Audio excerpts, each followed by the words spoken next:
I gave my cheating husband exactly what he wanted for his birthday, and he immediately regretted asking for it. For 6 months, I'd been finding evidence. Lipstick on his collar that wasn't mine, credit card charges for restaurants I'd never been to, late nights at client meetings that didn't exist. But the final proof came when I found his phone unlocked on the kitchen counter. Her name was Veronica. The messages went back 8 months. Not just affair messages, planning messages. They were discussing their future together, our house, our savings account, how to handle the wife situation after his birthday. My husband Cameron had been dropping hints about what he wanted for his 35th birthday for weeks. Not subtle hints. Desperate, obvious ones. I just want my freedom, he'd say during dinner, not even looking at me. I want to live my authentic life. When I'd ask what that meant, he'd give me this patronizing smile. You wouldn't understand. You're too comfortable with mediocrity. The week before his birthday, he sat me down for what he called an honest conversation. I think we should consider an open marriage, he said. I need space to explore who I really am. I nodded thoughtfully. So you want complete freedom? No restrictions? Exactly, he said, relief flooding his face. I knew you'd eventually understand. I spent his birthday morning in the kitchen, wrapping his gift with extra care. He came downstairs humming, practically bouncing with excitement. Happy birthday,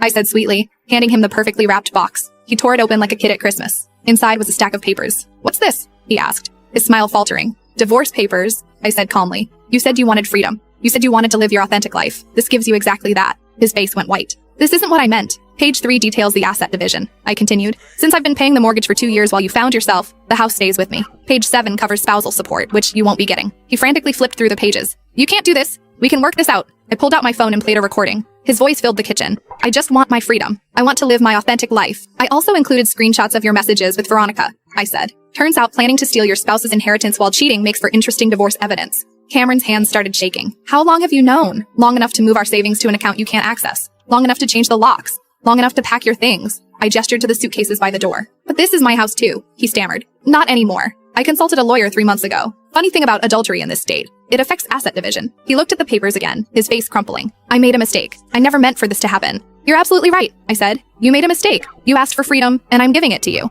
As he stood there holding his birthday gift, I added, Veronica's expecting you, by the way. I forwarded her your messages about leaving your wife. She seemed thrilled. 6 months later, I got a text from Cameron. Veronica had left him for someone with actual money. He was living in a studio apartment, working retail because word of his affair had spread through his professional network. Can we talk? His message read. I blocked his number and poured myself a glass of wine in my quiet, peaceful house. Sometimes the best gifts are the ones that teach people to be careful what they wish for.